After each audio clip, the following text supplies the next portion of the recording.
There is a river in America that most people have never thought much about. It begins in the Rocky Mountains of Montana at an elevation of nearly 9,400 feet, where three smaller rivers converge at a place called Three Forks.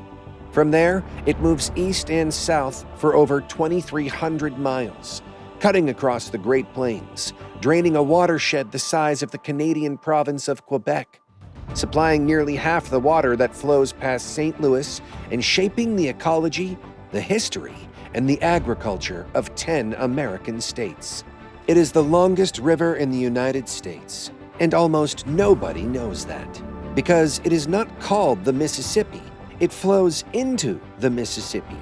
And somewhere along the way, through a sequence of accidents, decisions, and historical quirks that span 4 centuries, America's longest, most powerful, most historically significant river ended up classified as a tributary. A footnote. This is the story of how that happened, and why it matters more than you think. Ask any American which river is the longest in the country, and the answer is almost always the same: the Mississippi. It flows from Lake Itasca in northern Minnesota, 2,320 miles south to the Gulf of Mexico. It drains parts of 31 states. Mark Twain wrote about it. Songs were written about it.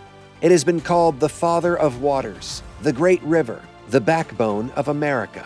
The Missouri River flows 2,341 miles from its source in Montana to its confluence with the Mississippi just north of St. Louis. That is 21 miles longer. And if you measure not just the named Missouri River, but trace the continuous water channel all the way back to its farthest source, a spring high in the Montana mountains called Brower's Spring, the total length stretches to 2,639 miles, nearly 300 miles longer than the Mississippi. So how did the shorter river end up with the famous name? The answer starts in 1673. And it starts with 2 men in birch bark canoes. In May of 1673, a Jesuit missionary named Jacques Marquette and a fur trader named Louis Joliet pushed off from St. Ignace at the northern tip of Lake Michigan in 2 birch bark canoes. They had 5 voyagers with them. They had dried corn and smoked buffalo meat, and they had a mission to find and map the great river that native peoples had been telling French explorers about for decades.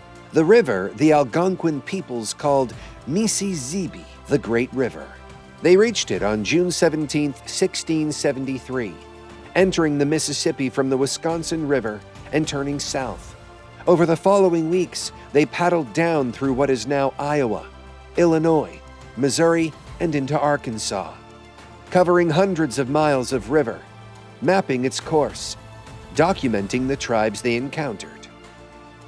On July 16th, near the mouth of the Arkansas River, they stopped. They had confirmed what they came to confirm. The river flowed south to the Gulf of Mexico. They turned around and headed home. Here is the critical detail. About halfway through their southward journey, Marquette and Joliet passed a mouth of a massive river entering from the west. Turbulent, brown with sediment, clearly enormous. They noted it in their journals. They called it the Pequitanui, a French adaptation of an indigenous name meaning something like muddy water. But they didn't follow it. They were already on the Great River. They had their mission. They continued south. That decision, to keep going south rather than turning west, is the moment the Missouri's fate was sealed. Because Marquette and Joliet were the first Europeans to document a navigable route through the continental interior. Their maps became the template. Their names became the names. The river they traveled became the Mississippi. The enormous western tributary they passed without following became, by default, by absence, by the sheer accident of which direction they chose to paddle, something else. If they had turned west at the confluence, followed the larger, muddier, more powerful river, everything would have been named differently. The river we call the Missouri would have been the Great River, the Mississippi. And the river we now call the Mississippi would have been the tributary. In hydrology, the science of water systems, There is a general principle for determining which river is the main stem and which is the tributary when two rivers meet. Follow the longest continuous channel. The river that can be traced the greatest distance from the mouth is, by that logic, the main river. The other is the tributary. Apply that rule to the Missouri-Mississippi confluence, and the result is unambiguous. The continuous water channel from the Gulf of Mexico through St. Louis and up the Missouri River to its farthest source is over 3,500 miles long. The continuous channel from the Gulf through St. Louis and up to Lake Itasca, the official source of the Mississippi, is 2,320 miles. By the standard geographic rule, the Missouri is the main stem. The Mississippi, above their confluence, is the tributary. Geographers have known this for a long time.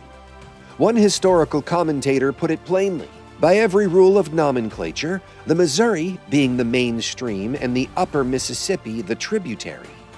The name of the former should have been given precedence, and the great river should have been called Missouri from the Rocky Mountains to the Gulf of Mexico. But rules of nomenclature bend under the weight of history, and by the time anyone was applying scientific rigor to American river geography, the names had already been on the maps for a century. There's also a complication that makes this debate genuinely messy rather than simply settled. At their confluence, the Mississippi above the junction actually carries greater mean water discharge than the Missouri, 5,796 cubic meters per second versus 2,445 for the Missouri.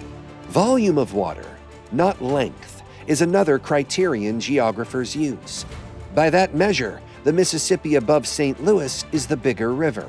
So, depending on which rule you apply, length or volume, you get different answers, which is precisely why the debate has never fully died. In May of 1804, Meriwether Lewis and William Clark set out from St. Louis on what would become one of the most consequential journeys in American history. Their mission, given to them by President Thomas Jefferson, was explicit: explore the Missouri River, find its source, cross the mountains, and reach the Pacific. Jefferson understood, even in 1804, that the Missouri was the key to the American West, not the Mississippi, the Missouri. It was the highway that pointed toward the continent's interior, toward the Rocky Mountains, toward the Oregon country, toward everything Jefferson imagined the United States might one day become. The expedition followed the Missouri for the majority of its 8,000-mile total journey. They paddled and portaged their way through the Great Plains, past the Mandan and Hidatsa villages of North Dakota, through the breaks of Montana, and finally to the river's headwaters at Three Forks, where the Gallatin, Madison, and Jefferson rivers converge. And here, at Three Forks, they made a decision that would echo through American geography for 2 centuries. Which of 3 converging rivers was the Missouri? Meriwether Lewis wrote in his journal on July 28, 1805, that the 3 rivers were too similar in size to declare any one of them the clear continuation of the Missouri. He and Clark agreed on the impropriety of calling either of these streams the Missouri, and decided to name them instead after President Jefferson and the Secretaries of the Treasury and State. It was a reasonable decision in context, but its consequences were enormous. By not extending the name Missouri up the Jefferson River, which is the longest of the 3 tributaries and the one that, if followed, leads to Brower's Spring and the river's true farthest source, Lewis and Clark effectively shortened the Missouri River by nearly 300 miles on all subsequent maps. The Lewis and Clark decision not to call the Jefferson the Missouri has spurred debate over what is the longest river in North America ever since, because with the Jefferson included, the Missouri would unambiguously be the longest river, 319 miles longer. Not a rounding error, not a close call. The Missouri, properly measured to its farthest continuous source, is 319 miles longer than the Mississippi. Pull back from the naming debate for a moment and look at what the Missouri River actually is. The Missouri rises just west of Bozeman, Montana, where the Gallatin, Jefferson, and Madison rivers converge at Three Forks. From there, it travels more than 2,300 miles before entering the Mississippi north of St. Louis, forming the world's 4th longest river system as it rolls south to the Gulf of Mexico. Its watershed covers more than 500,000 square miles. That includes parts of 10 U.S. states: Montana, Wyoming, North Dakota, South Dakota, Nebraska, Kansas, Iowa, Minnesota, Missouri, and Colorado, plus portions of 2 Canadian provinces. About 1/4 of all agricultural land in the United States is found in the Missouri River watershed, which provides more than 1/3 of the country's wheat, flax, barley, and oats. To put that in context, if the Missouri River Basin were a country, it would be one of the most agriculturally productive nations on Earth. The Missouri has been called the Big Muddy, a nickname earned by the extraordinary sediment load it once carried. Before channelization and dam construction, the Missouri carried hundreds of millions of tons of sediment per year. And it contributed more than half the silt that formed the Mississippi Delta, the landmass that Louisiana is built on. Louisiana exists, geologically speaking, because of the Missouri River. Between 45 and 70% of the volume of the Mississippi past St. Louis comes from the Missouri's watershed, depending on drought conditions. Pause on that. The river that gets all the credit, the Mississippi, the father of waters, derives the majority of its water from the river that everyone calls its tributary. The Mississippi carries an enormous cultural weight that the Missouri simply does not. Mark Twain grew up in Hannibal, Missouri, on the Mississippi. The Adventures of Huckleberry Finn is a Mississippi River story. Old Man River, one of the most celebrated American songs ever written, is about the Mississippi. New Orleans, the city that gave America jazz, sits at the Mississippi's mouth. The Delta Blues, one of the most culturally significant musical traditions in American history, emerged from the Mississippi Delta. None of that is wrong. The lower Mississippi, below the Missouri confluence at St. Louis, is genuinely one of the great rivers of the world. It earned its cultural stature.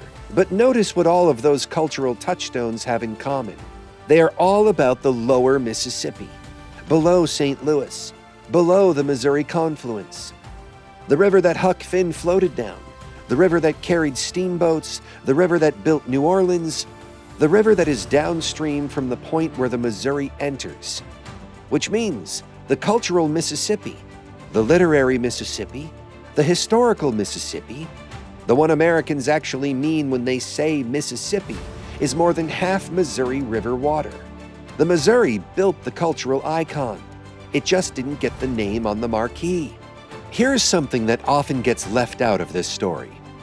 For a significant period of American history, cartographers got it right. In Johnson's New Illustrated Family Atlas of 1862, the world's longest rivers are ranked for length.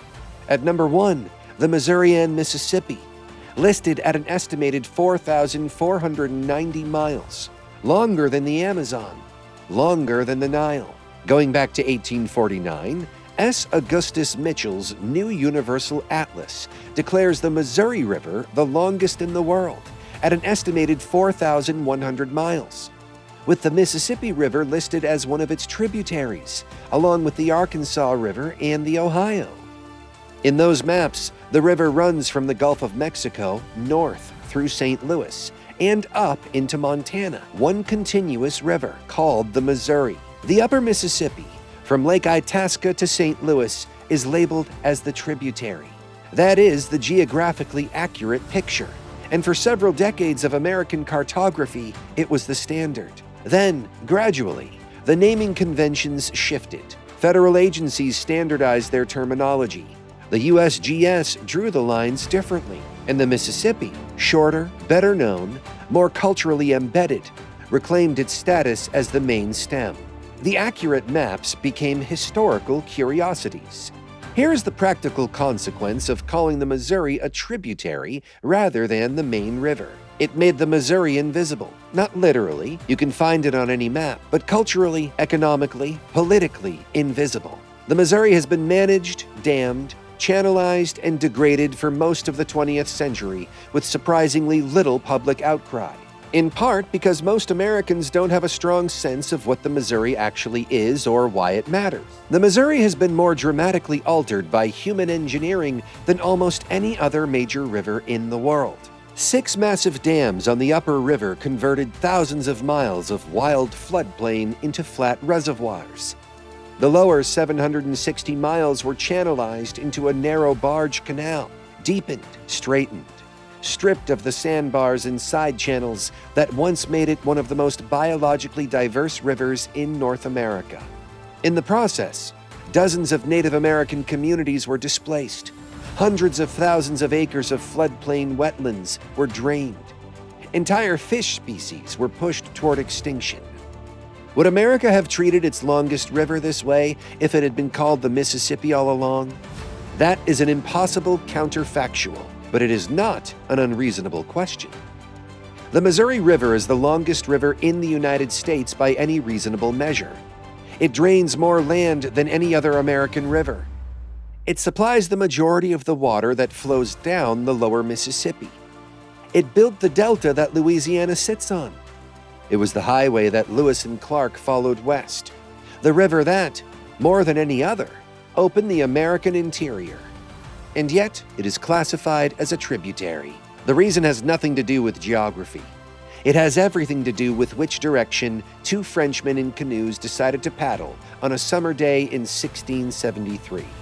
Marquette and Joliet turned south. They followed the river they were already on. They finished their mission and went home. Nobody blamed them. They didn't know what they were passing. But that decision, made without any awareness of its consequences, in 2 birch bark canoes on a summer afternoon 350 years ago, shaped how America understood its own geography for centuries after.